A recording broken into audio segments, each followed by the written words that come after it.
buenas, bienvenidos un día más a un podcast sobre Bitcoin. Hoy notaréis en mi voz que estoy especialmente contento y lo estoy porque he traído a Juan Fernando Carpio al podcast. Y qué gran idea, qué inspirado estuve yo el día que decidí traer a JF Carpio a este podcast. Ha sido una gran conversación la que he tenido con él. Bueno, ha sido un gran rato el que he pasado escuchándole a él explicar las diferentes escuelas de economía, explicar cómo cada una de ellas ha tenido un impacto en nuestra sociedad de los últimos 100 años y cuál ha sido este impacto, cuál de ellas es la que más se acerca a lo que podría traernos Bitcoin y cómo podríamos dar ese cambio. Luego hemos también tratado el tema de la dolarización, cuestión que sabéis que se puso muy de moda a raíz del anuncio de El Salvador de volver Bitcoin moneda de curso legal, y acabamos hablando de otros temas como la importancia de las armas en la sociedad y algunas otras cuestiones. Todo lo que dice Juan Fernando es muy interesante y espero que lo disfrutéis, así que la verdad no tengo mucho más que decir aquí. Ha sido una gran conversación y espero que la disfrutéis tanto como yo lo hice. Y nada, aquí os dejo con ella, no sin antes hablaros un segundo de un par de cositas. Cositas como Twitter, @Alberto_Mera, si me quieres escribir. Cositas como Patreon. Patreon es un servicio que me permite vivir del podcast. Bueno, no diría vivir, eso sería muy ambicioso, pero al menos sí conseguir sacarle cierta rentabilidad a esto y cubrir costes que me lleva el sacar el podcast adelante. Así que con Patreon podemos hacer todo eso. Otra cosa que podemos hacer es Twitch, y es que hago estos podcasts en directo y los podéis ver en directo en Twitch y hacer preguntas. Así que espero que os guste eso. Y también podéis comprar Bitcoin. Recomiendo hacerlo siempre, ya sabéis, a través de Relay, pues no te piden tus datos y veremos la importancia de los datos en esta conversación, sobre todo de la privacidad. Así que nada, sin mayor dilación, vayamos ya con el señor Carpio.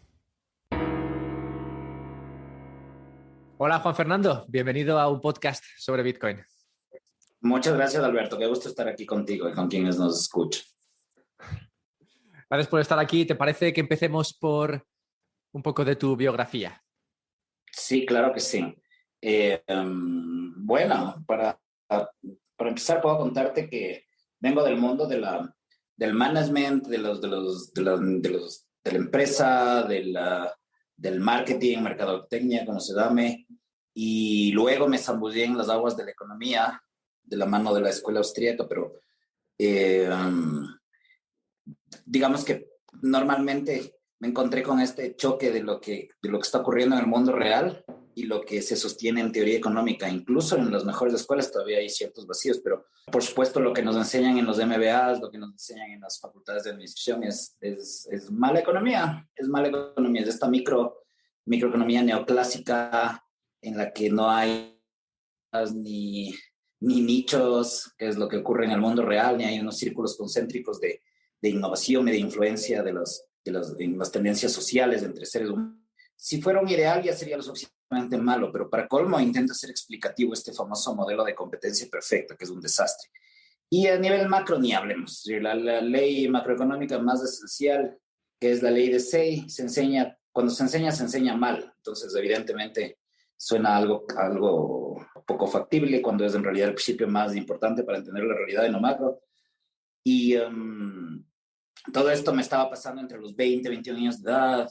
Me entusiasmaba, pensaba yo, la economía mixta tiene sentido porque con que el Estado provea a la gente de unos mínimos, luego ya eso verán a todos si es que se matan, los que quieran hacerse ricos, etcétera. Siempre vi la necesidad de mercado, de diversidad de competencia, etcétera. Pero me parecían sólidas estas ideas de economía mixta o socialdemócratas, qué sé yo, hasta que fui un año a vivir a México, mi tercero a cuarto año de universidad, o tercer año de universidad, dejando aquí la Universidad San Francisco de Quito, la universidad de Ecuador en la que estaba. Y cuando vi los efectos, Alberto, del Estado gigante, los efectos culturales sobre la gente, los efectos sobre los rasgos de carácter de la gente, y mientras es más grande es el Estado y más cosas dependen de funcionarios y de burocracias, más hay una tendencia a entrar en la cultura se empapa de todo esto, en el peor sentido, de todo este juego de hipocresía y de, si me permites la expresión, de lamer botas, de, de jugar al amo y a bandos y estos juegos ganar, perder en general. Entonces, de vuelta a los 21 años de Ecuador, yo ya me había encontrado con un famoso libro, El Manual del Perfecto Idiota Latinoamericano, y ahí comienza todo un viaje hacia la libertad económica en mi cabeza, digamos, y me dedico no solo me encuentro con Hayek, Mises, Rothbard y todo eso, sino que me dedico a hacer un think tank, un tanque de pensamiento aquí, el Instituto para la Libertad, con la propia Universidad de San Francisco de Quito, luego hacer una maestría en economía empresarial, luego un PhD con la Universidad Suiza en economía, etcétera. Pero lo esencial es que primero que nada no vengo del mundo de la economía pura, lo cual me ha permitido notar ciertas cosas que los economistas por su marco conceptual justamente hasta el día de hoy no logran notar, y entre esos justamente Bitcoin. Incluso en las mejores escuelas, como la escuela austríaca y en general las escuelas continentales, no está totalmente el marco como para poder entender algo del presente y del futuro como Bitcoin. Y ni se diga de las malas. Todas las malas escuelas, todas las malas ideas económicas, disculpen, quiero decir, todas las malas ideas económicas vienen de las Islas Británicas, incluyendo el marxismo, que es nada más que David Ricardo, y David Ricardo es el alumno de Adam Smith, famoso. Entonces, todas las malas ideas económicas vienen de las Islas Británicas. Esto es una cosa importante. Y la segunda es que yo no nací liberal, o por lo menos liberal en el sentido de Adam Smith. Siempre, obviamente, fui anticomunista, pero tenía fuertes componentes en mis ideas de rol del Estado y ciertos mínimos, y qué sé yo. Yo vendría de lo que podríamos llamar centroizquierda, y más bien por el peso de la evidencia y la lógica y obviamente los acontecimientos en la historia es que me fui volviendo cada vez más liberal. Entonces, eso es un poco como que de mi biografía, digamos, intelectual. Por lo demás, de mí en el plano personal, te puedo contar que crecí en un valle donde estaban muchas cosas por hacer y las hicimos privadamente. Mi familia tenía una cierta holgura de clase media alta, pero mis padres empezaron desde cero individualmente cada uno. Y mi madre creció en Estados Unidos, parte de su adolescencia. Mi padre también cambió de ciudad para empezar desde cero. En esos momentos mis abuelos de ambos lados no tenían fortuna ni nada parecido. Entonces vi en carne propia esto de cómo se puede salir adelante. Luego participé en algo durante muchos años en los Scouts, en la Asociación Scouts del Ecuador, como participante y luego como dirigente. Entonces, ahí se reforzaron ciertos valores también liberales y de aprecio a la sociedad civil y a la autogestión y al trabajo local con la comunidad y este tipo de cosas. Todo esto, sin saberlo, iba obviamente creando ya un sustrato de experiencias para creer que la gente sí puede. La gente en general coopera y sale adelante, y no necesitamos de los gobiernos ni seguir pensando en mesías ni en paternalismos y este tipo de cosas. He apuntado un par de cosas en lo que estabas diciendo, y lo que me ha llamado la atención sobre todo ha sido ese interés que parece que ha venido un poco de motu propio en meterse a investigar la cuestión de la escuela austríaca y alejarse de lo que te estaban enseñando en el colegio, pues, o en la universidad. Pues yo en mi universidad también estudié economía y luego tuve que desaprender esa economía, aunque Correcto. yo lo hice un poco motivado por Bitcoin. Yo primero conocí Bitcoin y luego entré a descubrir la economía austríaca y otras formas de entender la economía. Sin embargo, a ti parece que te motivó otra cosa. Fue un poco al revés. En mi caso, mi marco austríaco y mi marco libertario, probablemente, si bien me aproximó mucho a entender Bitcoin, también me alejó durante mucho tiempo, porque hay todavía está este fetiche por el oro, por ejemplo, y no se entiende, no se termina de entender que el oro está bajo censura desde 1933-34 con el tirano Roosevelt. Sí, amado en las películas de la Segunda Guerra Mundial, pero económicamente es un tipo que dejó una estructura fascistoide en la economía de Estados Unidos y por supuesto, un New Deal. O sea, rompió el trato original de libertad que había en los Estados Unidos y dejó sentadas las bases para todos los desastres posteriores. Y con Nixon también, por supuesto, sabemos que el año 1971 fue importante. De hecho, hay un website que es WTF, es como What the F Happened in 1971. ¿Qué demonios pasó en 1971? Podríamos traducir de una forma un poco kosher, pero sabemos que Nixon fue el que terminó de destruir la relación, de cercenar la relación entre el dólar y el oro o algún tipo de respaldo metálico. Entonces, creo que sí, en el mundo de las ideas seguimos con este fetiche por el oro y eso de hecho nos impidió a muchos notar antes qué es lo que estaba pasando con el tema de Bitcoin. Entonces, es al revés, en mi caso ya era, digamos que un austríaco formado, con libro propio, trabajando en mi segundo libro, con ciertas publicaciones por ahí académicas, pero todavía falta en ese marco ciertas cosas que nos permitan, sí, entender justamente Bitcoin.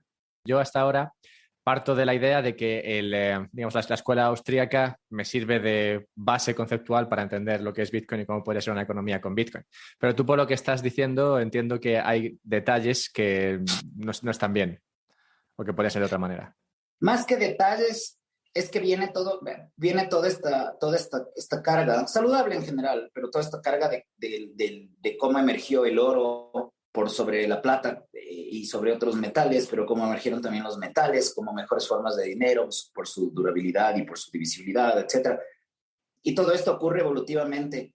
Y de pronto aparece algo como Bitcoin, que sin duda igual es otra propuesta para trial and error, igual que todo ¿no es cierto? Todo es una propuesta al mercado, pero al principio sonaba tal vez algo demasiado deliberado, o otro término podría ser artificial, lo cual es un poco absurdo, porque obviamente el oro también, el uso de oro tampoco es algo que estaba dado, qué sé yo, por la montaña o por la naturaleza, obviamente es también tan artificial o tan contribución al mundo, porque nuevamente el término artificial es engañoso, todo lo más valioso en la vida, la búsqueda de la justicia o hacer justicia, la belleza, la apreciación de la belleza, el amor con admiración, no solamente el cariño o afecto más físico, más a nivel instintivo o animal.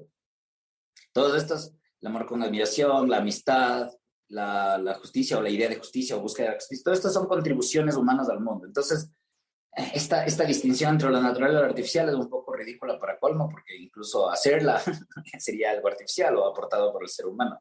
Entonces, a uno le costó un poco darse cuenta de que una propuesta de algo creado por nerds o geeks de computación podía ser parte de toda esta película, que podía ser una institución en el sentido de Karl Menger, una institución mengeriana, una institución social, simplemente que fruto de, igual que todas las demás, lo que estamos haciendo la distinción un poco forzada en nuestras mentes, el oro está en la tierra, entonces es natural, y algo creado, un dinero matemático creado en computadoras por nerds, es algo artificial, pero esto es falso. Ambas cosas, por supuesto, son fruto de la acción humana y de una propuesta. De alguien le tuvo que decir a alguien, oye, ¿aceptas esto como dinero? ¿Y con qué compro esto luego? No importa, encuentras a otra persona que lo acepte. Y lo mismo hacemos con Bitcoin. En estos últimos 3-4 meses, a un par de docenas de personas les he enseñado a usar el Lightning Network. De hecho, yo tengo una anécdota personal que me voy a llevar a la tumba, obviamente, o si es que alguna vez hay alguna autobiografía, alguna biografía mía, porque la primera transacción de Lightning Network, que es esta red, ¿no es cierto?, suplementaria o complementaria a Bitcoin para hacer las transacciones mucho más barato y mucho más rápido, que este era el gran problema de Bitcoin, ¿no es cierto?, 2017, 2018. Sí, está bien, puede ser un depósito de valor, decía mucha gente, pero las transacciones son costosas y son lentas. Pero el Lightning Network resuelve eso, por supuesto, creando para crear una billetera secundaria o simplemente una billetera menor, un fondo de bolsillo para gastos menores. Nos sirve el Lightning Network, bueno, para lo que se quiera hacer. Pero la primera transacción de Lightning Network que hizo en su vida, Saifedean Amos, el autor de Bitcoin Standard, la hizo conmigo. Yo le pasé su primer dólar de Bitcoin utilizando el Lightning Network a Saifedean Amos. Soy muy fan de Saif. De hecho, yo he estudiado economía austríaca con Saif.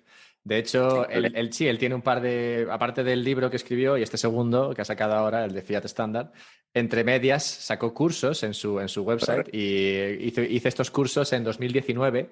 Estuve en la primera ronda que hizo de cursos y me hice creo que tiene 2 o 3 cursos sobre economía austriaca y fue con él con quien estudié esto, digamos, formalmente, más allá de escucharlo en podcast y demás. Con él, digamos que lo estudié formalmente y leyendo, claro que sí, los libros más comunes sobre Rothbard y Mises. Muy bueno. Excelente. No, Seyfadin es brillante y es muy sistemático al presentar las ideas. Eh, y una cosa interesante es que también, pues aparte de la anécdota, esta ya más individual o personal, pero me ha pasado a nivel del plano de las ideas, tratar de explicarles dinero hayekiano, porque esto sería otra forma de llamarlo, cuando Hayek habló ¿no es cierto?, de libre competencia bancaria y monetaria, etcétera, etcétera. Explicarles a hayekianos, los seguidores de Hayek, yo soy admirador de Hayek parcial, pero como rothbardiano y hopeano, también soy crítico de ciertas cosas, igual que de Adam Smith, lo admiro por ciertos lados de ciertas cosas, ciertos ámbitos, pero también soy muy crítico de ciertas cosas de Adam Smith, por las mismas razones, en ambos, casualmente, pero encontrarme con hayekianos que no logran ver que ya llegó ese dinero hayekiano, pero obviamente no iba a ocurrir con más papelitos con caras de políticos y militares muertos, como yo le llamo al dinero fiat, con papelitos con caras de políticos y militares muertos, sino que iba a llegar en las computadoras. Y el tema es que la gente, Alberto, no dimensiona el rol. Es decir, una buena regla en este mundo para acertar últimamente es buscar qué piensa Paul Krugman de algo y hacer exactamente lo contrario. Paul Krugman decía en 1995 que el Internet no iba a tener mayor impacto en nuestras vidas, iba a ser como la máquina de fax. Y está completamente equivocado. No solamente tenemos ya dinero de Internet con criptografía, con decir, dinero cripto y particularmente Bitcoin, que es la original y la principal. Han salido 9,000 productos rivales, pero la que importa es BTC, Bitcoin. Es decir, hay unos por ahí, un puñado, media docena de interesantes, tal vez una docena de... Pero los otros 8,000 y pico, por supuesto, fueron básicamente cosas de corto plazo, en el mejor de los casos, o embustes directamente para poder obtener el dinero de la gente y comprar más Bitcoin. ¿Sí? Quienes han estafado con estos altcoins, o como se les llama un poco corrientemente, shitcoins. Aquí lo hacemos. Correcto, quienes las usan, de todos modos, lo que quieren comprar es más Bitcoin. Entonces, creo que está claro hacia dónde está apuntando todo el mundo que entiende el tema. Pero claro, el Internet no solo nos ha permitido crear estos dineros criptográficos, o en principio hablemos directamente de Bitcoin, sino que tenemos activos digitales, por ejemplo, un website, una cuenta de Facebook bien trabajada, una cuenta de Twitter bien trabajada con muchos seguidores, de Instagram, etcétera. Todo esto se pueden revender, se pueden arrendar temporalmente, se puede cobrar a la gente por poner una publicación a una marca, etcétera. Entonces, todo esto son activos digitales, un blog, esté monetizado o no esté monetizado. Entonces, por supuesto, Paul Krugman estaba completamente equivocado y de hecho, gracias a los smartphones, que es algo que no podíamos prever ni siquiera hasta el año 2000, 2001, a principios de los 2000, no podíamos prever que iba a existir algo como un smartphone, tener una computadora bolsillo. Yo nací en el año 76 y recuerdo haber visto Sci-Fi con Buck Rogers. Buck Rogers tenía un robot que creo que hasta se paraba en su hombro, o bueno, pero la cosa es que obviamente hasta ahora no podemos tener ese robot, pues un robot de tamaño de la mano humana, pero lo más cercano que tenemos es un smartphone y no sabíamos que eso iba a llegar. Y un smartphone reemplaza, hay gente que salpicando esto con una reflexión por ahí, hay mucha gente que piensa el crecimiento económico no puede ser para siempre, no hay espacio para el crecimiento económico infinito. Y eso es falso. Un smartphone reemplaza unos 20 a 40 aparatos físicos. Usamos cada vez menos materiales y utilizamos cada vez más apps. Entonces, esto sobre la importancia de Internet. En Internet estamos creando cada vez más valor y se crean no solo activos, sino en general hay bienes de consumo todo el tiempo y estamos creando riqueza intangible. Entonces es obvio que en algún momento también íbamos a encontrar formas de transferir o de comunicar valor a través del tiempo y el espacio. Y ahí es donde entra Bitcoin, justamente. El otro día, bueno, a veces me pasa esto y es que me meto a cosas de economía sin tener, digamos, la capacidad, sino que hago como que la tengo. Entonces quería comentarte algo, a ver qué opinas. porque fue una piscina a la que me lancé. Y es que yo lo que veo en esto, en la mayoría de países, y es que se rigen por el PIB, por ese, digamos, esa métrica que parece que lo mueve todo y la idea y, digamos, el objetivo de los países es conseguir que el PIB no sufra, conseguir que el PIB siga creciendo. Lo que veo es que en esos países, claro, lo que se busca y lo que pretenden es un crecimiento constante. Cuando esto claramente no sería sostenible a la larga, pues tú no puedes seguir creciendo y creciendo y creciendo. Lo que sí que veo yo ¿Quién más está interesante. afirmando esto? ¿Tú estás afirmando que no podemos seguir creciendo y creciendo y creciendo? Sí, pero no a base de consumir más, sino a base de ser más productivos. Esa es un poco a donde llegaba yo. Ah, Claro, en lugar de ser más, consumir más para subir el PIB, o sea, en lugar de vender más y comprar más cosas, sino en lugar de esto, ser más productivos a la forma de conseguir crecer y crear cosas. bueno, eso también elevaría el PIB. El problema del PIB justamente es que no hace una distinción entre estas actividades de consumo o incluso simplemente aumentar la cantidad de dinero. Si es que un país está midiendo el PIB, porque pensemos en Estados Unidos. Estados Unidos puede aumentar su PIB simplemente aumentando la cantidad de dinero, con la misma cantidad de bienes y servicios producidos, simplemente porque el PIB está medido en dólares. Pero el PIB, aún más allá de eso, que es bastante obvio y muy demasiado básico, bueno, ojalá fuera básico. El PIB es un indicador consumista, es un indicador chatarra, es terrible, porque el PIB ahora es sinónimo de contabilidad nacional.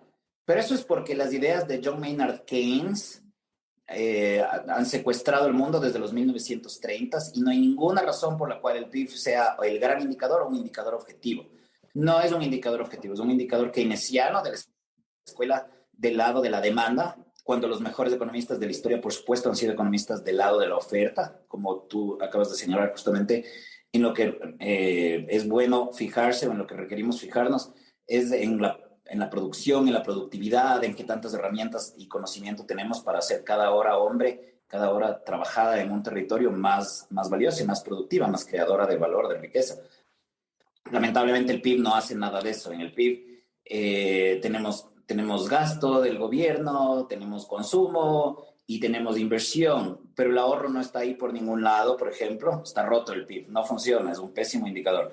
No está la relación entre ahorro e inversión, por ende, cuando menciona el comercio internacional, resta las importaciones de las exportaciones, cuando es totalmente al revés en la vida real. En la vida real, la verdadera balanza comercial, esto es un aporte de Rigoberto Stewart, un pensador costarricense, graduado en Harvard, en su PhD. Rigoberto Stewart nos plantea esto, y es la verdadera balanza comercial. La verdadera balanza comercial son los bienes y servicios que tienes disponibles en un territorio, más las importaciones, es decir, más lo que traes de afuera, menos las exportaciones, porque son las cosas que necesitas sacar para obtener esas importaciones. Por ejemplo, en Ecuador, donde estoy en este momento, el mejor camarón, el mejor banano y las mejores rosas salen del país.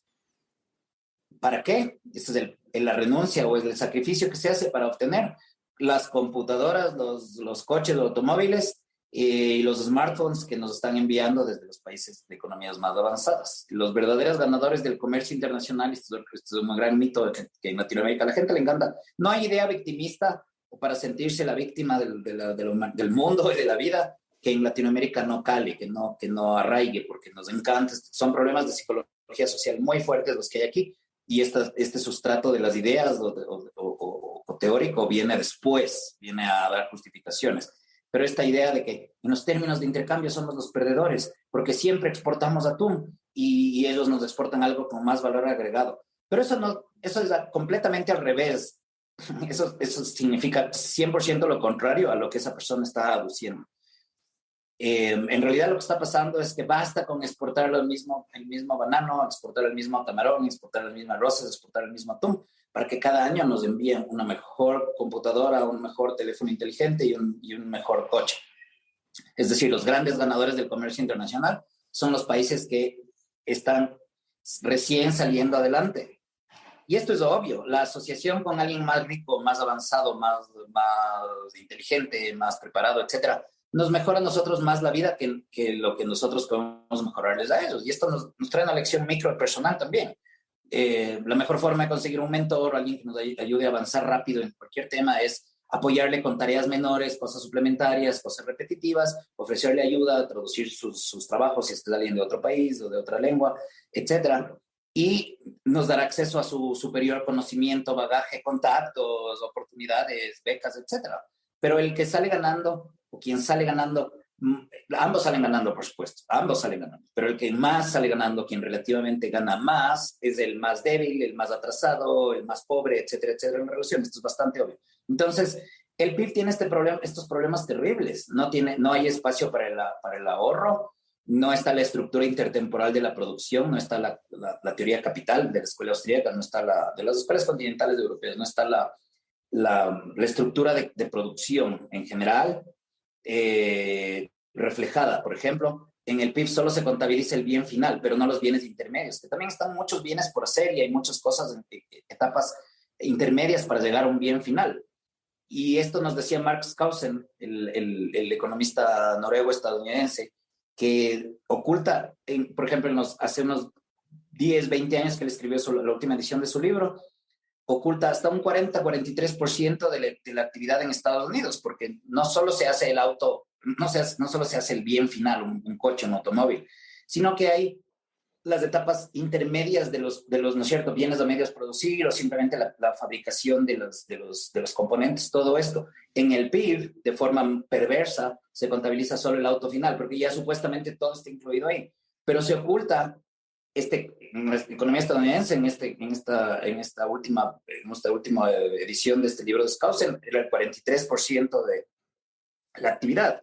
Y esto es importante porque en la teoría austríaca del capital, se entiende que mientras más etapas hay en la estructura de producción, traducción, y esto para hablar en lengua más del mundo real para mucha gente, del management, del mundo real, del empresarial, mientras más etapas en la cadena de valor, mientras si pescamos, si un pescado en la selva aquí en el Amazonas a 4 horas de donde estoy, simplemente le sacamos las escamas, sacamos un poco las vísceras y ponemos en el fuego. ¿Qué es esto? 3, 4 pasos hasta que ya nos lo comemos. Pero hacer un reloj suizo toma 1000 pasos. Y mientras más pasos haya en la cadena de valor, mientras más etapas haya, mientras utilizamos métodos más indirectos de producción, más rico va a ser un país y va a haber más profesiones técnicas y no solo oficios, sino ya profesiones que aprovechen todos estos pasos. Para hacer relojes suizos necesitamos un gerente de marketing, pero para hacer pescados en la selva y comérnoslos en 3 o 4 pasos, Alberto, no necesitamos. Entonces, la gente que estudia todas estas cosas que no son básicas o primitivas o esenciales, como queramos llamarlos, sencillas, que esté estudiando, si yo, cómo ser un community manager de redes sociales, que sepa que su trabajo depende de que haya inversiones en proyectos complejos y mientras más indirecta sea la producción, mientras más pasos haya antes de llegar al producto final, al bien final, mejores empleos, mejor pagados, más capitalizados, más inversión en máquinas, herramientas y todo este tipo de cosas. Entonces, nada de esto está en el PIB. El PIB es un desastre, es un indicador basura, es un indicador chatarra, consumista, creado para que los keynesianos se sientan bien con impulsar el gasto público a niveles salvajes. Dado que no entienden el ahorro, por supuesto, no está el ahorro, no está la producción por etapas, la producción de capital por etapas, como que vamos a describir. La ecuación del comercio está completamente al revés, se suman las exportaciones porque entra dinero y se restan las importaciones porque sale dinero, ideas del siglo XVI, del mercantilismo, es un desastre, el PIB es un desastre. Cualquier persona que piense que el PIB es un buen indicador nacional o una buena contabilidad nacional no tiene idea de economía, no tiene idea de comercio internacional, no tiene idea de macroeconomía, es un desastre. Y lamentablemente eso es el caso de, ¿qué? Más de 80-90% de gente que estudió economía o que son economistas o se llaman a sí mismos economistas y no son capaces de contrastar escuelas, autores, de encontrar mejores fundamentos. Es un desastre. Y es Desde el todo lo nivel que más es intelectual. Y es todo lo que sale en los medios, es todo lo que se fija, en lo que se fijan los periódicos, al menos aquí en España, y entiendo que en la gran mayoría de países. Por supuesto, te hablan de la confianza del consumidor. Fíjate que te hablan, la confianza del consumidor para Navidad está... ¿Dónde está la confianza del productor? ¿Dónde está la confianza en el entorno para producir a largo plazo y crear bienes más complejos y no solamente gastarse ahora porque tal vez no haya un futuro? Has comentado antes lo de la página web esta de WTF in 1971, lo de qué pasó en 1971. Y yo traje aquí al podcast a Ben Prentice, que es uno de los que lanzaron el proyecto. O sea, que es un tema que ya hemos tratado alguna vez, pero hay una estadística en esa página web que es interesante, que es curiosamente la del ahorro. y hemos visto cómo el ahorro ha prácticamente desaparecido desde el 71 hasta ahora. Así es. ¿Qué crees que ha impactado en esa falta de ahorro en estos últimos 50 años? Por supuesto, coinciden varios factores. El ahorro de los, yo justamente estaba contando sobre esto en un space de Twitter hace unos pocos días, y es que las familias estadounidenses tenían una tasa de ahorro de bordeando el 9.5%, o sea, casi el 10% en promedio. Este 10% que recomiendan los gurús financieros y los coaches financieros y la gente que hace educación financiera, te dice, ahorra un 10% de tus ingresos. Y obviamente si se ahorra antes de empezar a gastar es mucho más inteligente. Mucha gente piensa, voy a ahorrar lo que me sobre al final del mes, pero así no funciona el ser Nunca humano. sobra nada. Nunca sobra nada si es que te lo planteas así. Entonces, mucho ojo con eso. Pero la tasa luego de 1971, después de que Nixon le dio la estocada final o el último golpe al dólar, bajó a menos de 2.5%. Y ese es el promedio. Y los estadounidenses en promedio tienen 7 tarjetas de crédito. No sé si es que no recuerdo bien si esto era una estadística individual o familiar, pero digamos que igual es familiar. Tienes tarjeta de crédito que te da la gasolinera, tienes tarjeta de crédito que te da el almacén de compras departamentales, ¿no es cierto?, de catálogo. Todo el mundo te da una tarjeta de crédito. Entonces, si nos ponemos a ver los activos versus la deuda de familias estadounidenses versus Suiza, resulta que Suiza es un país mucho más capitalista. Y la razón es, primero, bueno, hay varias. La primera, obviamente, es el tamaño del Estado y el de los impuestos y este tipo de cosas. Pero hay algo más esencial, que es además lo que nos trajo a esta conversación del día de hoy. Y es que la sangre, la savia del sistema económico, pero no solo del sistema económico, de la sociedad misma, de la cooperación social, es el dinero. Y la destrucción de la calidad del dinero hace que la gente no pueda ni quiera planear a largo plazo, que sabiendo que se va a destruir el poder adquisitivo. Esto es literalmente lo que pasó en este último año en los Estados Unidos. Si tenías $100 en el banco, ahora esos, felicitaciones, esos $100 compran 95, lo mismo que 95 antes. Has perdido 5% de tu riqueza.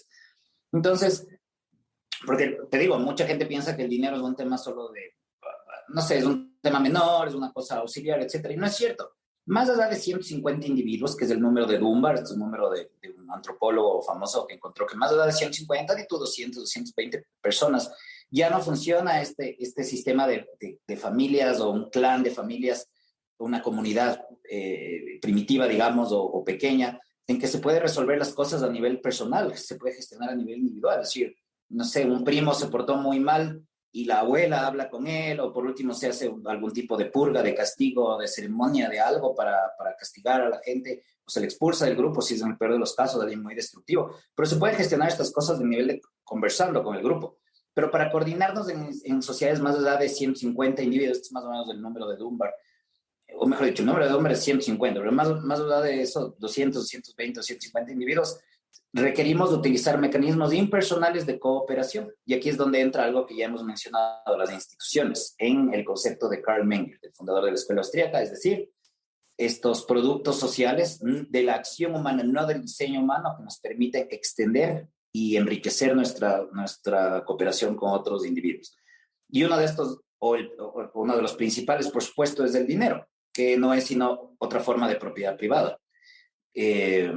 Por supuesto, está la propiedad de la tierra, está la crianza individual o el núcleo familiar de los hijos, y ya no es una crianza compartida con el resto de la comunidad. De todo esto, hay un artículo que recomiendo a quienes escuchen esto, que es imperdible, no se lo pueden perder, de Hans Hermann Hoppe, que se llama Sobre el origen de la familia y la propiedad. Por supuesto, este artículo es una réplica al famoso trabajo de Engels, del cofundador del marxismo junto a Marx, y su financista, de hecho.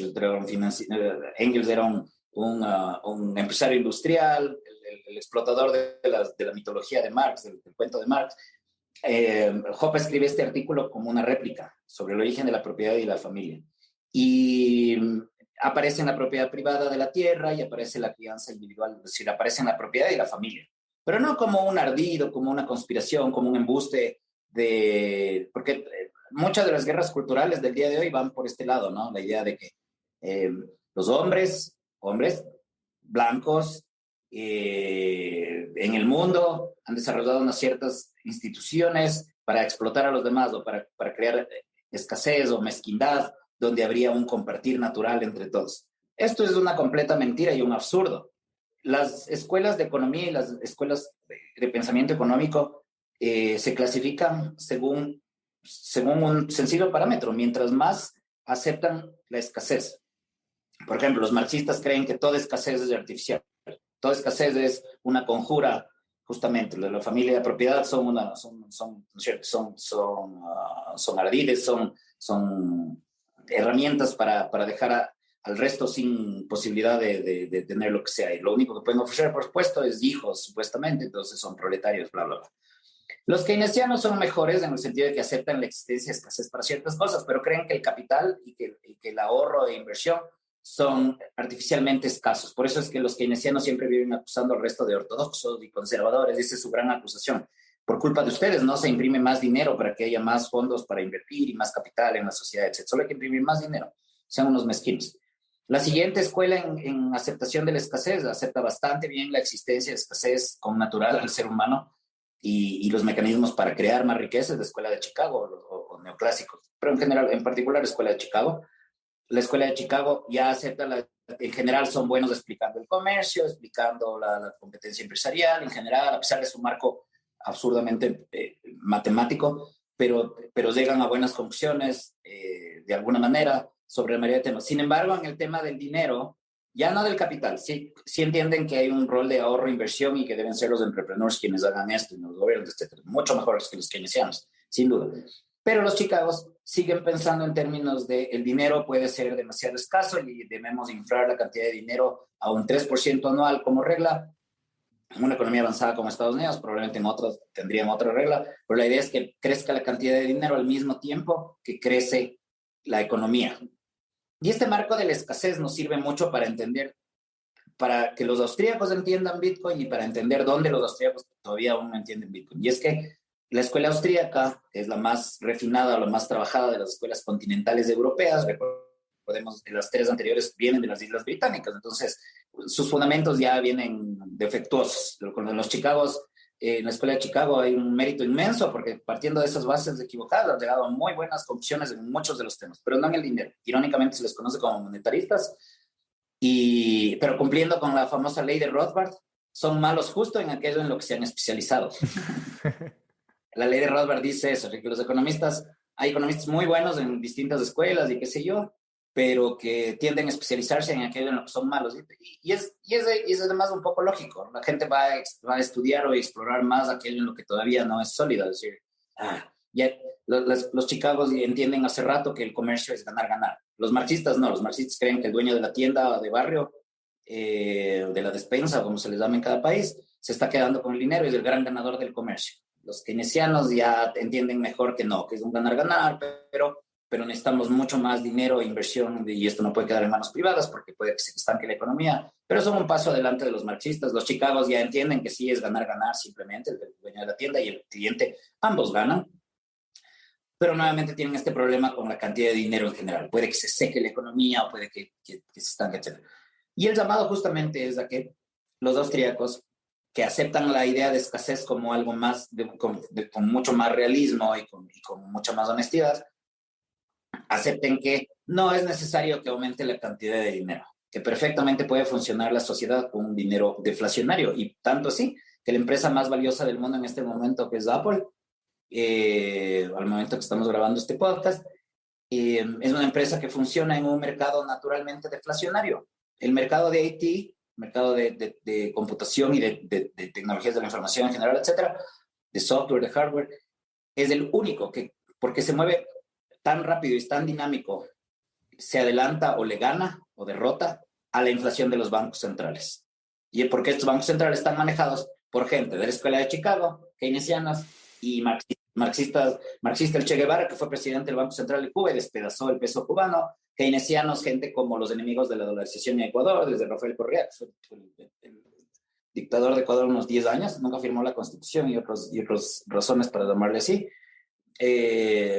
Y obviamente los chicagos, incluso en Chile, y este es el gran problema de la economía chilena, y esto es lo que les llevó a este estallido social, a mi modo de ver.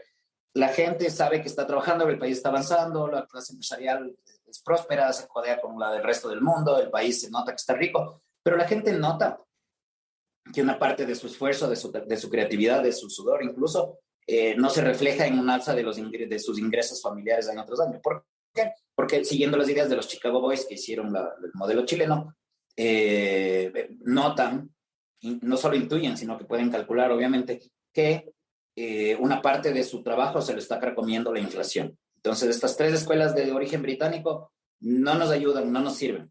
Solo la escuela austríaca, en este caso, tiene la posibilidad, no es que sea algo oficial ni mucho menos, pero es la que tiene el marco más amigable a poder entender lo que es tener dinero deflacionario. Y como decíamos, la industria de la computación y en general de sistemas, etcétera, alta tecnología, es la única que le gana a esta inflación de los bancos centrales manejados por las otras 3 escuelas. Entonces, este es el marco, es la aceptación de la escasez y de la aceptación, además de que necesitamos instituciones de calidad, instituciones en el sentido mengueriano o sociológico, de alta calidad. Sobre esto hay un índice de calidad institucional del profesor Martín Krause en Argentina, que también recomiendo revisar a alguien si quiere el sustento, ver más del sustento teórico y también la aplicación empírica de esto.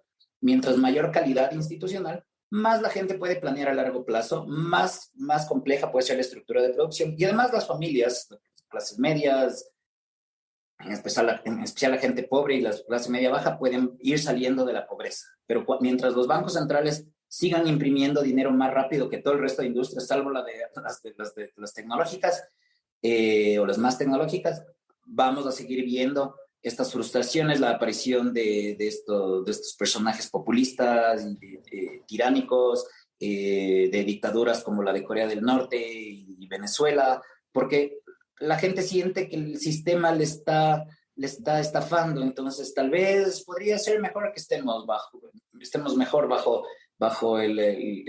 ¿no es cierto?, el control de algún partido central o no queremos capitalismo. Porque no han visto capitalismo en su vida. El capitalismo murió en 1913 con la creación de la Fed en Estados Unidos. Entonces, la gente no ha visto qué es esto de que cada año bajen los precios, que es algo que era natural, Alberto, hasta 1948 típicamente, hasta Bretton Woods, era normal que se producen más. Es lo que nos dice la teoría económica básica, ¿no? Hay más oferta, bajan los precios. Pero ¿qué pasa si es que los precios están cifrados en un dinero que al mismo tiempo los gobiernos están destruyendo? Entonces nunca vemos esto que nos han ofrecido y la gente le culpa al capitalismo por este desastre mundial que tenemos de economía mixta inflacionista o economía mixta inflacionaria, que además depreda el medio ambiente y otras cosas, porque obviamente se recompensa tener ganancias a corto plazo y saquear todo lo que se puede a los demás y aprovecharse de los demás. Esto tiene implicaciones sociológicas y culturales muy fuertes, porque en una cultura consumista no solo tienes tarjetas de crédito, deuda, los gobiernos ya no responden a nadie fiscalmente y este tipo de cosas, sino que la gente también, al ver el futuro preconfiscado a nivel monetario o con impuestos de la herencia o con impuesto a la renta fuerte o impuestos a las ganancias de capital, todo lo que preconfisca el futuro hace que se sobrevalore el presente de una forma sobreproporcional y esto afecta hasta las relaciones humanas, las relaciones úselo y tírelo con los demás, etcétera. Mientras que si vamos a 100 años atrás, podemos ver que la gente era más educada, tenía más modales, era un trato mejor hacia los demás, etcétera. En el lenguaje también, el lenguaje era más florido, sofisticado, y ahora tenemos el reino de la simplonería, se vulgariza la sociedad, etcétera, etcétera. Es la capacidad de mirar a largo plazo, no solo en cuanto al ahorro, que era lo que había motivado mi pregunta, sino también en todos esos otros aspectos de la vida que tú comentas. Y vale, quiero un comentario simplemente al respecto del coste para la sociedad que provoca estas 3 escuelas provenientes de las Islas Británicas, que me ha recordado una frase de Blas de Lezo, un general español, que decía que todo español que se precie debe mear siempre mirando a Inglaterra. Una frase que es... La pérfida Albión.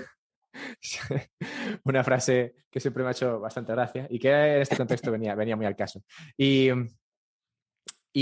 quería avanzar preguntándote por algo que has comentado en tu discurso, que ha sido lo de la dolarización de Ecuador, que ocurrió en el mismo momento, más o menos, en el que ocurrió lo de la entrada de España en el euro. Entonces, los dos vivimos en ese momento, años 2000-2002, los dos vivimos un cambio en nuestra moneda. Yo puedo decir que el cambio de la peseta al euro puedo tener algunas cosas positivas en España, pero tuvo una inflación y otra serie de impactos bastante negativos.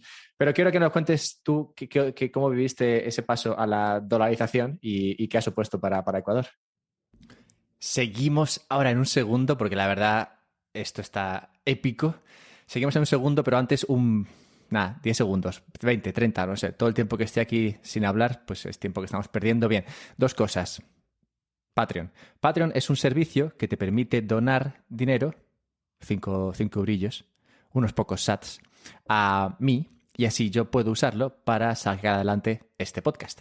Para encontrar a personas como el señor Carpio, traerlos aquí, preparar una entrevista y, bueno, todo lo demás que conlleva el sacar adelante el podcast y el resto de contenido que muy agradablemente creo para vosotros a los que os gusta escuchar sobre estas cuestiones. Así que si me queréis ayudar, si os gusta lo que hago, si os entretiene todo este contenido, si os permite echar la tarde, pues puedes ayudarme a través de Patreon, patreon.com/un podcast sobre Bitcoin. También puedes encontrar un enlace a esto en la descripción del podcast. Y la otra cosa es que últimamente estoy muy motivado en Twitch, que es una plataforma donde se hacen vídeos como YouTube, pero en directo. También puedes verlos en diferido, pero digamos que está más enfocada al directo, pues la gracia que tiene es que puedes venir a un directo, escuchar de lo que estoy hablando y hacer preguntas, interactuar con el resto de participantes, los demás que están ahí atendiendo al directo. Y bueno, se crea una comunidad y un flow, digamos, muy, muy agradable. Así que invitado estás y espero verte por allí. Pues nada, con todo esto dicho, sigamos con el señor Carpio a ver qué nos cuenta sobre la dolarización en Ecuador. Bueno, en Ecuador fue una cosa dramática y muy destructiva.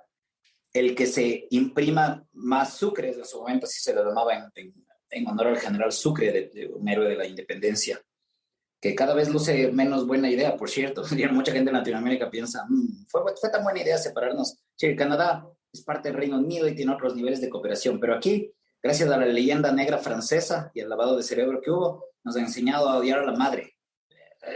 Antes, hasta hace unos 20 años, nadie era indio. Todo el mundo quería demostrar que era lo más español posible y ahora, en cambio, por estas modas culturales o por estas batallas culturales, ahora, en cambio, nadie es español. Nadie vino de España cuando vinieron los españoles y todos somos los indios de los que nos vinieron a... No es cierto, obviamente, aquí tenemos distintos grados de mezcla, pero lo que pasa en Ecuador es que se llamaba el sucre y se imprimió una cantidad de sucres impresionante para rescatar a algunos bancos.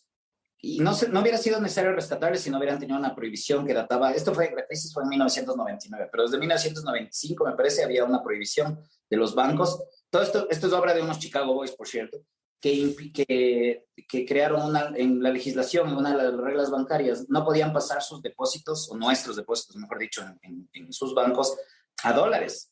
¿Por qué? Porque obviamente si los bancos hubieran estado haciendo esto, dado que la mayor parte del dinero, esto es importante para la gente que nos escucha, la mayor parte del dinero no está en nuestras billeteras o carteras o lo que sea, está en los bancos, en los depósitos bancarios por volumen total. Entonces, si los bancos hubieran estado haciendo este ajuste, este cambio entre sucres y dólares, ¿quién estaba manejando realmente la oferta monetaria? Los bancos. Y esto era intolerable. Es decir, a mí me parece muy bueno, pero esto es intolerable para los Chicago Boys que estaban manejando los neoliberales o gente pro FMI, todas estas hierbas, o socialdemocracia democrática, como las queramos llamar. Es uno de los 4 tipos de socialismo en la teoría del socialismo y el capitalismo de Hans Hermann Hoppe, por cierto. Esto que llamamos neoliberalismo o socialismo tecnocrático. Es decir, de socialismo no tiene mucho en la confiscación de los medios de producción, obviamente, la propiedad privada y todo, pero es socialista en el sentido de que es una forma de paternalismo tecnocrático, dirigismo estatal de la economía. Tienen que controlar cuánto es la inflación, tienen que controlar cuánto es la masa monetaria, tienen que controlar cuántas son las tasas de interés. Entonces, en lo más esencial de la economía, de todos modos, para la coordinación humana, no solo el dinero a nivel de entre nosotros, sino entre el presente y el futuro. Todo esto tenían que manejar ellos. Entonces, obviamente, es una forma de socialismo, de dirigismo verticalista.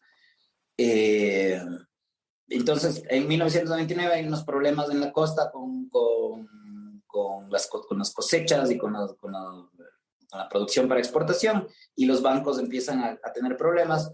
Para rescatarles, Esto se había, en Ecuador había un antecedente terrible que fue una sucretización de la deuda en el gobierno de Osvaldo Hurtado.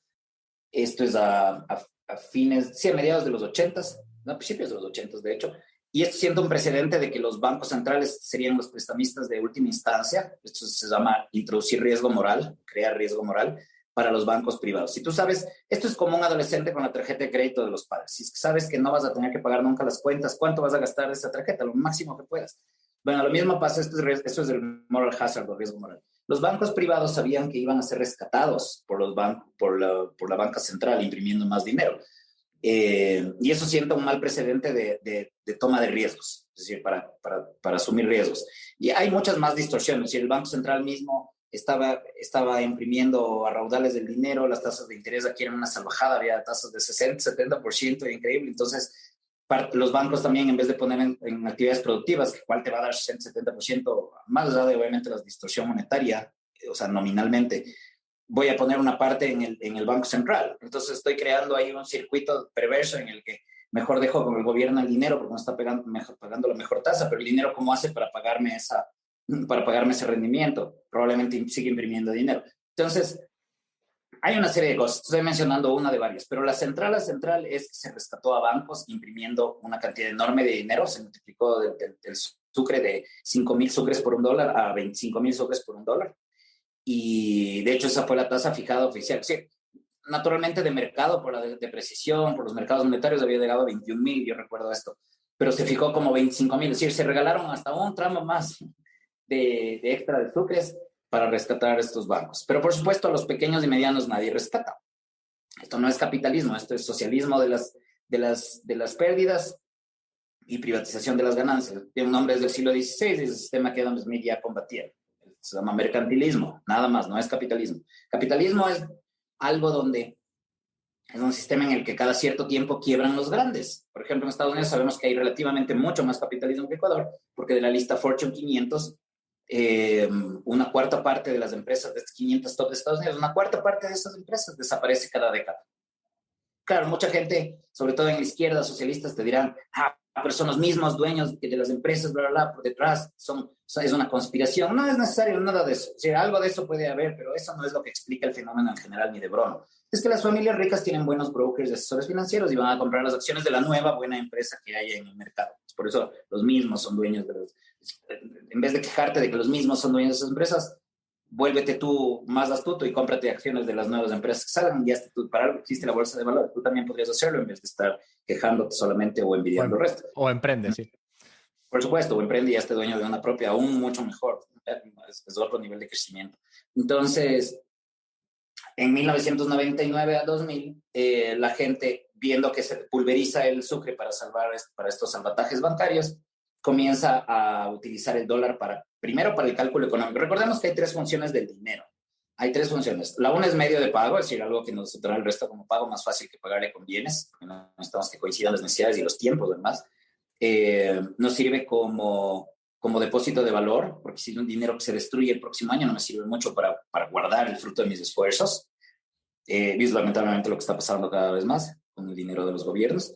Y lo tercero es unidad de cuenta. Nos permite hacer contabilidad para poder saber qué está pasando en la economía.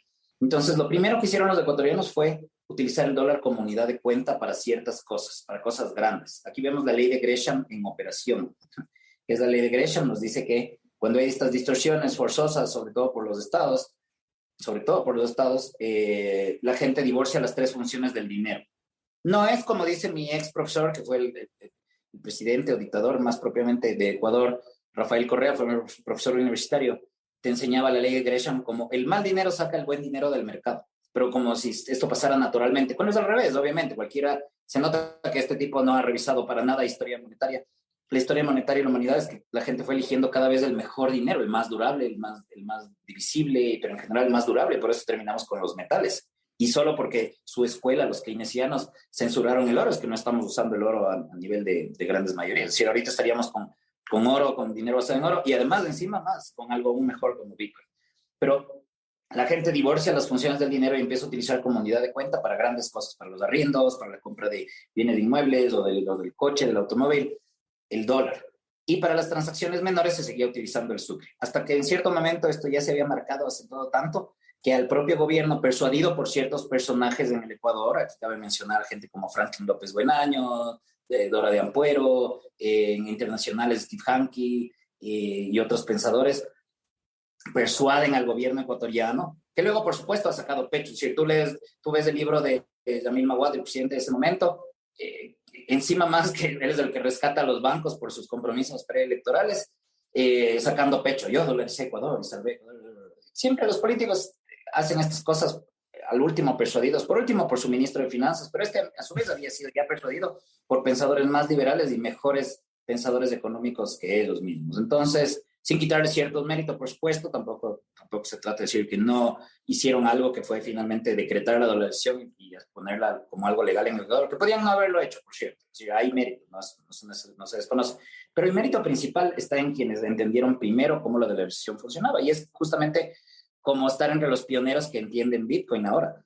Y desde entonces, desde el año 2000, Ecuador está dolarizado, ha sido excelente, la pobreza urbana estaba reduciéndose justamente hasta que llegó este presidente socialista o dictador socialista al que he hecho referencia, y amigo de Chávez y obviamente de todo este grupo del Foro de Sao Paulo, que ahora creo que se llama alguna otra cosa, ahora se llama Grupo de Puebla y no sé otra cosa, pero es el Foro de Sao Paulo de siempre.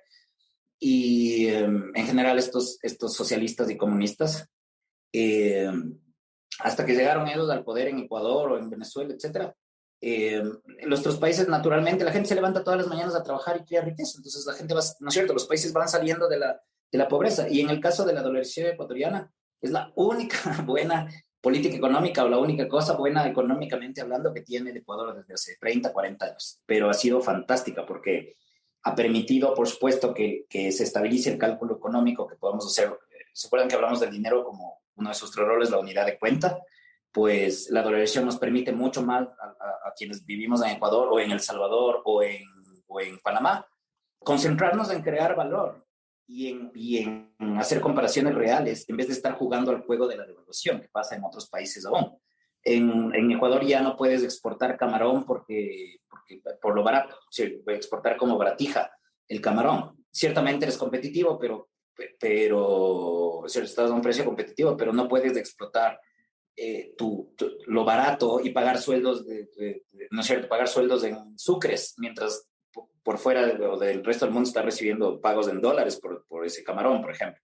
Igual con el resto de productos. Entonces, hay ciertos grupos. Yo tengo por ahí un pequeño libro, un capítulo que escribí para un libro que finalmente no se utilizó en ese libro y preferí más bien enviarlo como un libro separado. Y está en mi perfil de Twitter, @JFCarpio, están por ahí los enlaces a estas cosas. Pero se llama La dolarización y sus enemigos. Y algunos de los enemigos de la dolarización, por supuesto, son estos economistas keynesianos, todos los anti-dolarización, porque no la entienden. Y de hecho, una tragedia para el Ecuador ha sido que fue gobernado por alguien que no entendía la dolarización durante 10 años. Entonces, pensaba que había que subir aranceles y proteger la salida de dólares, todo al revés, completamente perdido en cómo aprovechar una moneda dura. ¿Cómo se aprovecha una moneda dura?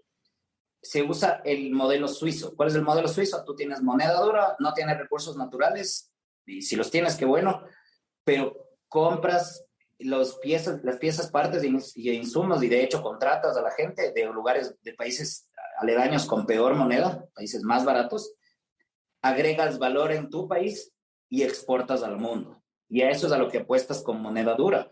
Pero la economía keynesiana es tan perversa, patética, es triste, no entienden nada de lo que pasa, no entienden nada de teoría monetaria. Y la desaprovechan. Si trataban a la dolarización como si fuera les llaman sistema de tipo de cambio fijo. No hay ningún tipo de cambio. Dólar contra dólar no es tipo de cambio fijo, es simplemente contra la moneda mundial ahora para contabilidad mundial, que sigue siendo de referencia. La unidad de cuenta mundial es del dólar. No es tipo de cambio fijo, es del dólar directamente. No hay tipo de cambio entre dólar y dólar. Es decir, hasta en eso es increíble. Con una moneda fuerte, por supuesto, se hace otras cosas. No se trata de poner aranceles para que los dólares queden aquí. La gente todavía repite esas cosas porque es lo que se habló en los medios durante mucho tiempo. Necesitamos que entren más dólares. Hay que sostener la dolarización con la entrada de dólares. No es cierto nada de eso. Y eso nos lleva de nuevo al tema de Bitcoin. No importa la cantidad de dinero, porque si siguen bajando los bienes y servicios, no solo bajan los de consumo. Mucha gente tiene este miedo. pero si baja el precio de los bienes, no va a ser rentable producir. Claro que va a ser rentable producir. Estás completamente equivocado y equivocada. ¿Por qué? Porque los bienes de producción también están bajando, no solamente los de consumo, bienes finales. Entonces también están bajando tus costos de producción todo el tiempo, tus insumos, todo está bajando al mismo tiempo. Sigue siendo rentable. Si vivir en deflación no fuera rentable, la industria de tecnología y de computación, como dijimos, no sería tan rentable o la más rentable del mundo. La mitad de las grandes fortunas del mundo en este momento, la mitad de todos los billionaires son gente que hizo su fortuna en los últimos 30 años, en los últimos 20 años, y están en alta tecnología, en computación, llamémosle así en general, ¿cierto? Alta tecnología, computación, software, hardware. ¿Por qué un mercado deflacionario sí es rentable? Ahí está la prueba. ¿Por qué no dejamos que todo el resto de mercados sean así? Y esa es la promesa de Bitcoin, Alberto.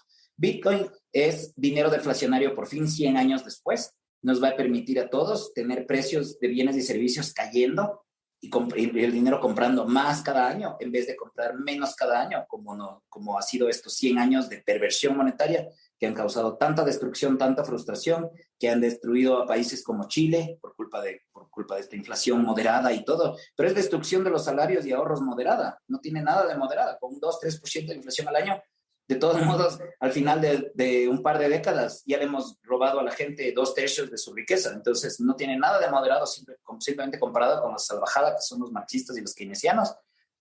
La escuela de Chicago es mejor, pero igual es desastrosa en lo monetario. Podemos tener perfectamente dinero fuerte, dinero cuyo valor en el tiempo o se sostiene o va aumentando, y eso es bueno para nosotros, no es malo para las sociedades humanas, todo lo contrario. Buen repaso hemos dado a la economía, a los tipos de escuelas y a esta historia que como tú, ecuatoriano, y estaba buscando a un ecuatoriano a quien entrevistar sobre este tema, has podido describir muy bien el aspecto de la dolarización. Y ese artículo que tienes, que lo enlazaré, también lo explica bien. Quería preguntarte, ahora que hemos observado todo el pasado, hablar un poco del futuro. ¿Te sorprendió lo que pasó en El Salvador con Bitcoin y qué opinas que puede pasar en el futuro con la adopción de monedas fuertes por algunos países? Ahora mismo hay 66 países dolarizados. 66 países dolarizados. Sí. Ok. Voy a revisar bien porque depende de la definición de dolarización, pero veamos, eso significa que es un tercio del planeta prácticamente. Así es que voy a tomar con pinzas ese dato hasta verificarlo, pero depende de la definición de dolarización que estemos usando. La dolarización plena que yo sepa tienes en El Salvador, en Ecuador, en Panamá y algún puñado que sí conozco por ahí de otras partes del mundo. Pero vamos con lo de Bitcoin. Sí fue una sorpresa lo del Salvador y me he pasado defendiendo lo del Salvador frente a ver, no creo que haya nadie que en el tema de libertario o anarco-liberal, como quieras llamarle, me gane a radical, digamos. No va Hay por competencia, ahí. ¿eh? Hay competencia. Tal vez hay competencia, pero mucha gente se pone los moños puristas, que no es lo mismo. No es lo mismo ser radical, como que cuál es tu norte y qué es lo que quisieras hacer mañana. Si te dan un botón para aplastar el botón, ¿cómo quisieras vivir mañana? Esa es la radicalidad. Pero ponerse puristas en el cómo llegar ahí o no reconocer ciertas cosas históricas que han pasado en ciertos países y por lo tanto, por ejemplo, lo último, y esta es una sanganada, esta es una verdadera patanada de los partidos de centro-derecha, pasó con Rajoy en España y ha pasado en Argentina y un poco en Ecuador también, que estos partidos lo primero que hacen es recortar en salud, en sanidad, como se les llama en España, en educación, por poco dejan de dar de comer a los presos, ¿no es cierto?, a los prisioneros en las cárceles, etc. Estas son las últimas cosas que hay que tocar. Hay tanto gasto para recortar en otras cosas. Además, justamente porque estamos en países de hacienda y en países llenos de privilegios o con Estado demasiado grande o llenos de injusticia y no son capitalistas, hay mucha gente que ha sido perjudicada por esquemas como la mal llamada seguridad social, que es una estafa actuarial. Y es la última gente a la que hay que dejarle sin escuela gratuita para sus hijos. Nos guste o no nos guste, a mí no me gusta, pero es lo último que vas a retirar por razones de humanitarias esenciales. Entonces, el purismo a veces es cruel y es ciego. Y esto es lo que pasa con Bitcoin en El Salvador. Se le está dando a la gente clase media baja, algo, porque las medias para arriba, clase media alta, y etcétera, tienen acceso a la bolsa de valores, son ciudadanos de primera en nuestros países, sobre todo en Latinoamérica. Ese es el problema de Latinoamérica, hay ciudadanos de primera y de segunda. Y los ciudadanos de segunda, la gente que está excluida y ha sido marginada y ha sido atropellada, además sistemáticamente maltratada, vejada en el trato, a veces por su color de la piel, por su origen pobre o lo que sea, a toda esta gente se le está dando acceso a un dinero de calidad por primera vez en 100 años, por primera vez bueno, por menos de en unos 50, 60 años, desde que las monedas de Latinoamérica dejaron de tener algún tipo de respaldo en plata, en oro, lo que sea, o sobre todo desde que la misión Kemmerer, Alberto, aquí viene una misión de la Fed estadounidense, con un economista Kemmerer, a persuadirles a los gobiernos latinoamericanos de que tengan banco central. ¿Cómo es posible que los bancos privados emitan su propio dinero y dependan de su propia reputación para mantenerse en el tiempo, y el dinero también de su propia reputación? Pero esto lo que nos ha llevado es a que la industria bancaria sea una especie de Frankenstein que está conectado a la máquina todo el tiempo, es decir, a la respiración artificial. Y sabes que es una industria artificial, Alberto, porque no quiebra uno grande cada 10 años, y que es lo normal. Es decir, en las industrias normalmente están saliendo y entrando actores y no importa, la cartera de clientes se la compra a otro, o como dice Juan Ramón Rayo, se puede hacer accionistas o titulares del banco a los perjudicados si es que los banqueros se portaron mal, etcétera, en vez de rescatarles con el dinero de todos los demás que no apostaron por ese banco y por este dinero. Entonces, esto es un mecanismo de saneación natural en los mercados. Obviamente, lo que ha creado los bancos centrales es una falsa certidumbre y una falsa estabilidad, y más bien crisis mucho mayores, solo que la gente no ata los cabos, no dice, esta burbuja del 2008 es porque los bancos centrales estaban manipulando los mercados de crédito y bajando la tasa de interés artificialmente. Sigue hasta ahora artificialmente deprimida la tasa de interés, no es la natural de mercado. No, la crisis es del capitalismo. Y eso es lo que los medios de comunicación nos han enseñado a decir. No hacemos la menor revisión crítica. El capitalismo estaba 10 años antes y no hubo crisis. ¿Qué es lo que cambió? La Banca Central. Pero la Banca Central es del Estado, ¿no es cierto? Entonces no es una crisis del capitalismo. Una crisis del Estado, del estatismo, del socialismo monetario. En fin. Entonces, en El Salvador a la gente se le está dando esta segunda opción. Ya hay curso forzoso en El Salvador, porque aquí hay mucha gente que se pone los moños de purismo. No me van a obligar a usar Bitcoin. ¿Cómo puede ser que obliguen a los pequeños negocios a Bitcoin? Me voy a referir a la experiencia ecuatoriana. En Ecuador, las señoras de familias de Alcurnia, que se andaban con su tablita. $1, 25,000 sucres, $2, 50,000 sucres, $3, etc. Mientras que la gente a nivel de estratos populares, la gente más del común y gente, ¿no es cierto?, estratos de pobres y clase media baja, la primera que ya pescó, ya no estaba ninguna tablita y enseguida. Tenemos esta condescendencia, este clasismo, este racismo súper fuerte, como queramos verlo, que asume que la gente pobre o la gente del común es tonta. Y no es tonta, es más inteligente y más adaptativa que la gente muy estudiada muchas veces, sobre todo porque no han estudiado porquerías como Marx y Keynes o la escuela de Chicago, en el mejor de los casos. La primera en adaptarse a la dolarización fue la gente pobre. Y esto nos sirve como template, como experiencia para El Salvador, justamente, porque la gente más sencilla del común es la que está usando su Chivo Wallet y no haciéndose lío, mientras que clase media alta salen con sus camisetas. Muchos liberales y libertarios, no, el Bitcoin, no es que... Ya hay curso forzoso, ya hay obligación de usar el dólar en El Salvador. Eso no ha cambiado, lamentablemente. Sí, mejor sería que haya curso libre de la moneda, como, qué sé yo, como en Panamá, más o menos hay, o tal vez en algún otro lugar del mundo, que yo no conozcan, que puedes usar lo que sea para abrir tus cuentas de banco, y solo que la gente por default elige la dolarización o el dólar, porque ¿no es cierto?, porque es la moneda de referencia mundial, de moneda de reserva, de hecho, mundial. Pero es una especie de purismo necio, porque de todos modos ya hay curso forzoso. Porque si ese curso forzoso se le agrega una opción más, igual estás obligado a aceptar el dólar en El Salvador, que te obligan a una cosa más, te da opciones, te amplía las opciones. Entonces, en este sentido, aunque mucha gente por purismo, no, a mí no me pueden obligar a nada, ya estás obligado a una cosa. Si te dan una opción más a la que estás obligado, te están abriendo el menú y es más libre que antes. Y esto es lo que está pasando en El Salvador. El gobierno les dio una billetera para Bitcoin, se llama Chivo Wallet, si recuerdo bien, la gente lo está utilizando, cero lío. Entonces, esta es una de las cosas buenas. Obviamente yo hubiera preferido que lo hagan fundaciones o la propia sociedad civil se enseñe a usar a sí misma Bitcoin y a las espaldas de los gobiernos, así como fue la revolución industrial. Yo no entiendo para qué hay estos ministros de la producción, políticas industriales. En las universidades, en clases de economía, los economistas aprenden política industrial 1, 2 y 3 en las clases. Todo esto es absurdo. La revolución industrial ocurre a espaldas de los centros de poder en Inglaterra, y lo mismo no solo en Inglaterra, sino en Bélgica y en Holanda. La revolución industrial es algo de la gente, no de los gobiernos. Entonces, sí, por supuesto que hubiera yo querido que sea una revolución mundial Bitcoin y ningún gobierno nunca se mete en el tema.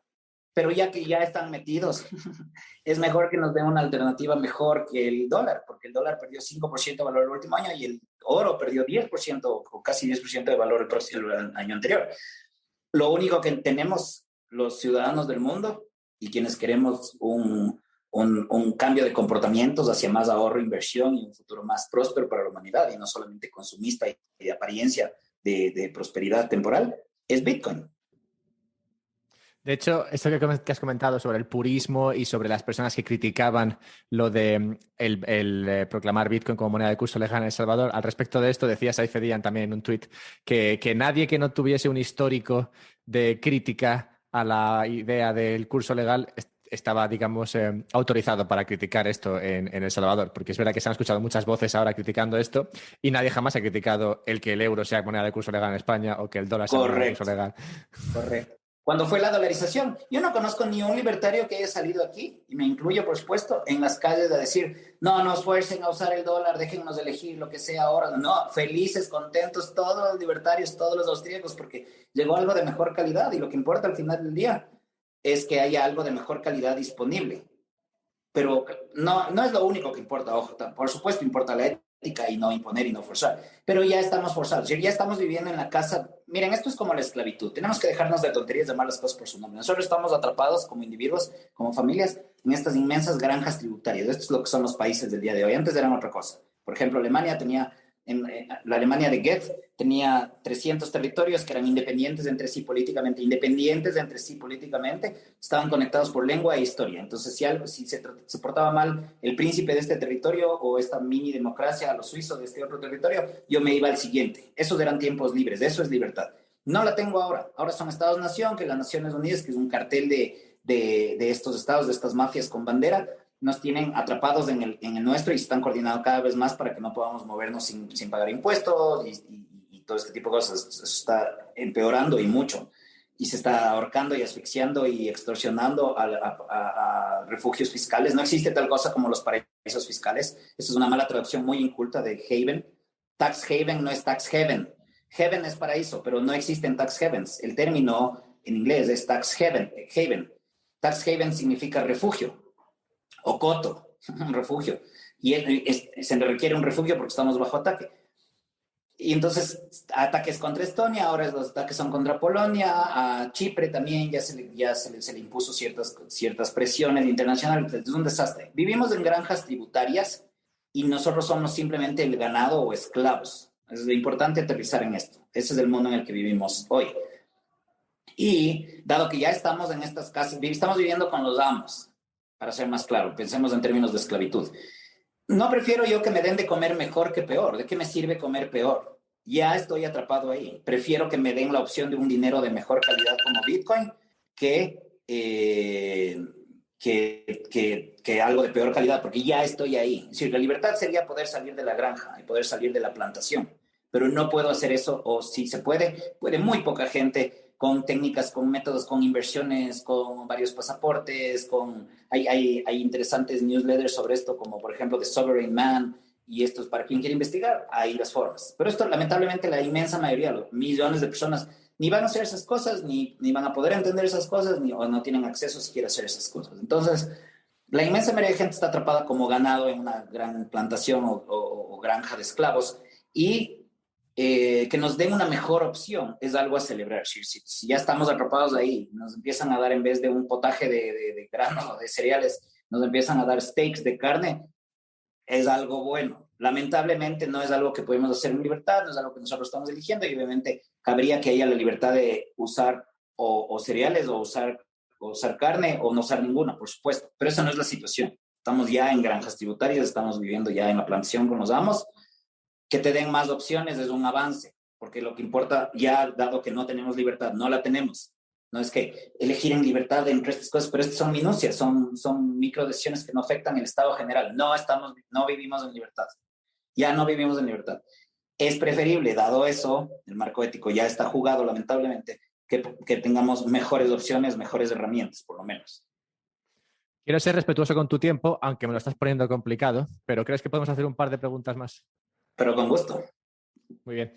Vale, una cosa que quería tratar a respecto de esto que estás comentando es cómo puede conseguir la ciudadanía recuperar algo de esa libertad que ha perdido. No sé si tiene que ver con algo que vi en tu Twitter sobre la sociedad armada, por ejemplo, o qué papel podría tener un mejor dinero como Bitcoin en esta recuperación de libertad.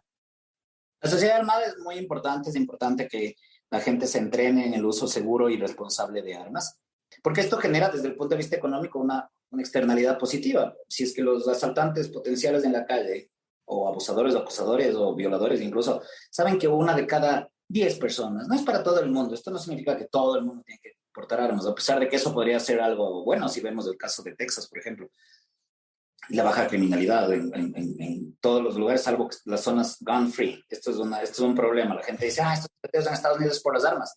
Esos tiroteos, soquete, ocurren donde son zonas libres de armas. Es decir, observa, anda, busca, no seas tan perezoso intelectualmente. Usa la mitad de la energía que usas para acusar, para investigar. Pero más allá de eso, si una de cada 20, 30 personas, como no se sabe cuál es la que va a portar armas y tienen lo que sea, su permiso, su test psicológico, lo que quieran, ya, okay, está bien. Yo entiendo que en nuestras repúblicas afrancesadas, de Latinoamérica especialmente, no vamos a tener una libertad suiza o estadounidense con el tema de las armas, no fue fundado así, nos cuesta entender eso, por algo ellos son libres y ricos y por eso acá estamos como estamos, pero ya digamos que ya a través de una serie de cosas, de permisos, de filtros, de exámenes psicológicos, lo que sea. Pero si sabes que una de cada 30, cada 50, cada 20, cada 10 personas tiene un permiso y está armada, ya se genera una externalidad positiva para todos los demás, porque no sabes quién es, entonces todos los demás caminan más seguros. Esa es una cosa obvia desde el punto de vista económico.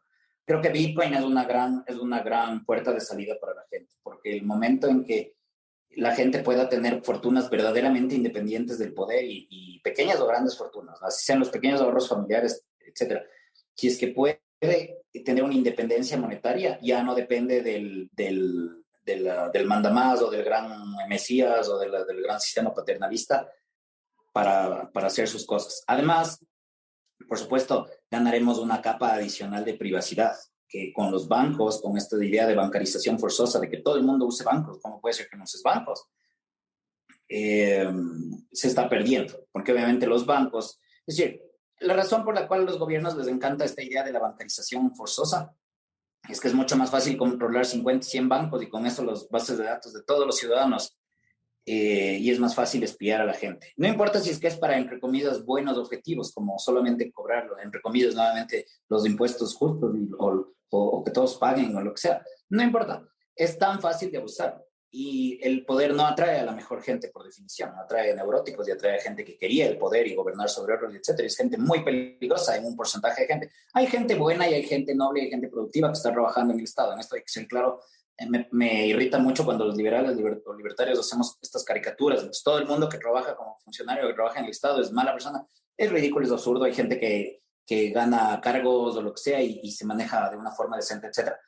Pero no sabemos qué porcentaje es. Y en cada país, y en cada ciudad, y en cada lugar, en cada provincia, en cada país, etcétera, es distinto este porcentaje. Pero un porcentaje significativo, puede que sea el más alto, puede que no sea el más alto, depende. Yo no me meto en eso. Hay culturas distintas. Hay políticos limpios en Suecia y hay lugares donde tal vez, no sé, República Dominicana, donde no le puedes confiar a ningún político, ni siquiera una pluma. Entonces, depende. No me meto en ese tema. Pero un porcentaje de gente es mala, es perversa, va a perseguir a la gente a la que odia o a la que quiere destruir utilizando el poder. Entregarle toda esa información, toda esa centralización de decisiones a un grupo de gente es peligrosísimo. Y si no fuera peligroso porque hay gente mala, simplemente, aunque no reconociéramos eso, simplemente es estúpido. ¿Por qué le vamos a entregar a los gobiernos tanta información? Entonces, Bitcoin también nos va a ayudar con eso.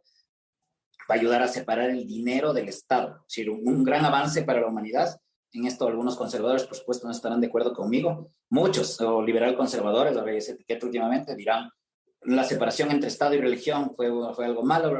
Por supuesto, no estoy de acuerdo con eso. No necesitamos tampoco irnos al terror jacobino francés, ni mucho menos. ¿Sí? La forma de separar Estado y religión también importa.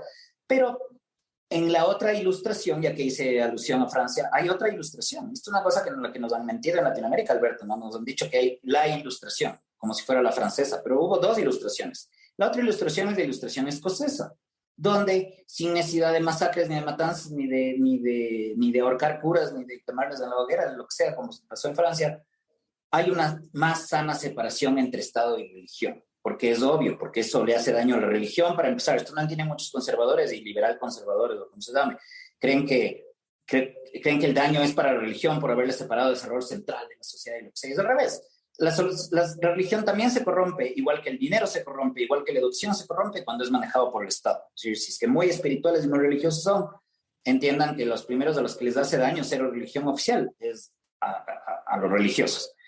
Les meten juegos de poder y qué sé yo, este tipo de cosas. Además, Alberto, ya hablando de dinero y estrictamente de Bitcoin, por primera vez tenemos la posibilidad en nuestro tiempo, en 100 años, por lo menos por lo menos unos 100 años, de utilizar un dinero que no es ganar-perder, que no está financiando guerras, que no está financiando el endeudamiento de todo el resto de gente, que no está financiando el empobrecimiento y inflación, como dijimos el caso de Chile, del resto de gente, sino que es un dinero ganar-ganar, porque permite juegos ganar-ganar, es un dinero de la paz, porque no financia guerras, y es un dinero que nos ayuda a la prosperidad en general de toda la sociedad, porque es un dinero no devaluatorio, es un dinero, por el contrario, dinero deflacionario, podemos llamarle.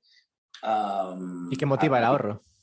Por supuesto, y motiva el ahorro. Justamente hablábamos de Seyfadin Amuz, y él en Turquía acabó de estar en una conferencia en que presenté yo el día anterior un tema, el cuerpo como bien de capital, eso es algún tema para tal vez alguna otra opción, pero Seyfadin Amuz nos habló justamente de Bitcoin y la preferencia temporal, como incluso gente, él contaba casos de gente que hacía dealing de drogas como parte de sus ingresos. Hay mucha gente mucha gente que se ha metido a vender Herbalife, gente que se ha metido a multiniveles, gente que se ha metido a hacer comercio de drogas, narcotráfico a nivel casero, este tipo de cosas, para suplementar sus ingresos. Estamos vueltos locos, el mundo está vuelto loco por la mala calidad del dinero. Seyfadin Amos contaba con un poco de chiste, de gracia, que hay mucha gente que come for the hard drugs, stay for the hard money. Mucha gente viendo que dejando su dinero en Bitcoin le iba mejor incluso que con el tráfico de lo que sea, lo que sea, de cannabis o de drogas para fiestas o lo que sea. Mejor se dedicó a trabajar en el tema de Bitcoin y qué sé yo. Entonces, a ese nivel de cambio cultural del consumismo máximo, que es tal vez hasta abusar de tu cuerpo, de tu cerebro, es decir, sin puritanismos. Hablo del abuso, no del uso de ciertas cosas.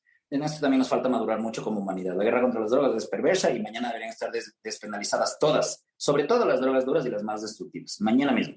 Pero el hecho es que, por supuesto, son abusables ciertas sustancias y el que la gente, imagínate que cambie sus patrones de conducta de máximo consumo, de vivir para el viernes, esto es un resumen, no es cierto tema o el otro, sino vivir para el viernes, vivir para el fin de semana, a empezar a pensar a 3, 4 años, porque Bitcoin puede tener malos días, malas semanas, malos meses y malos años, y un par de malos años como en 2018, 2019. Pero en una ventana, Alberto, de 3, 4 años, Bitcoin no te decepciona. Y eso es algo que a mí también me costó tiempo darme cuenta. A mí me hablaron de Bitcoin, creo que cuando estaba no me acuerdo, en $6, me dieron una cuarta de parte de un Bitcoin. Y yo, sí, esto, pero está complicado, ¿qué es esto de la wallet? Se puede perder. Y por el fetiche, para ir cerrando con cómo empezamos, el fetiche por el oro también, incluso a pesar de que uno es admirador profundo del capitalismo y del dinero fuerte y todo, había una imposibilidad de entender esto. Pero creo que ya es la hora de un dinero digital, de un dinero matemático, de un dinero que los políticos no puedan tocar, y además ya es hora por fin de una separación entre Estado y dinero. Muchas gracias. Tienes bastante contenido. Tienes el blog, tienes un libro, 10 lecciones de economía. ¿Hay algo que quieras compartir con la audiencia antes de despedirnos? Sí, les invito a visitar JF Carpio de Juan Fernando, ¿cierto? jfcarpio.com. Ahí está el blog. Eso en general. Y si quieren seguirme en Twitter es @jfcarpio. Todo es jfcarpio. jfcarpio.com, @jfcarpio.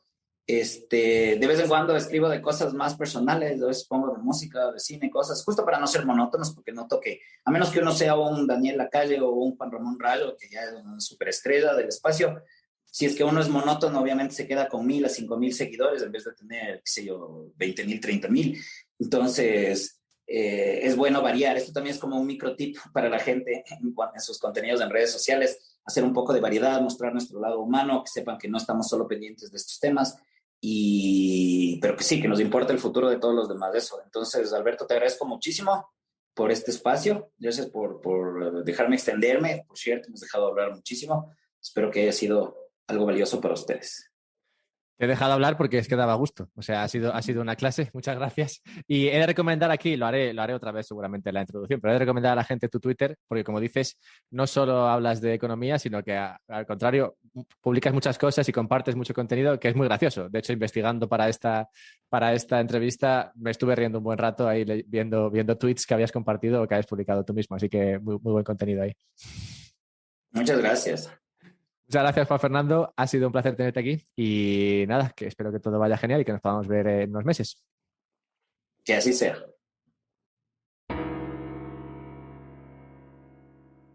Pues qué buena charla, francamente. No es porque la haya grabado yo, es porque la he disfrutado yo el primero y espero que tú después. Pues, como digo, ha sido una clase. Yo he recordado en este rato con Juan Fernando, he recordado esos días en los cuales yo estaba en la universidad estudiando tonterías, solo que hoy he aprendido cosas muy interesantes, cosas que realmente explican la realidad del pasado y del presente y que apuntan a un futuro que podría ser diferente. Así que espero que también para ti haya sido una conversación interesante y agradable de escuchar. Creo que Juan Fernando explica las cosas de manera que se entienden muy bien y espero que para ti haya sido todo realmente comprensible.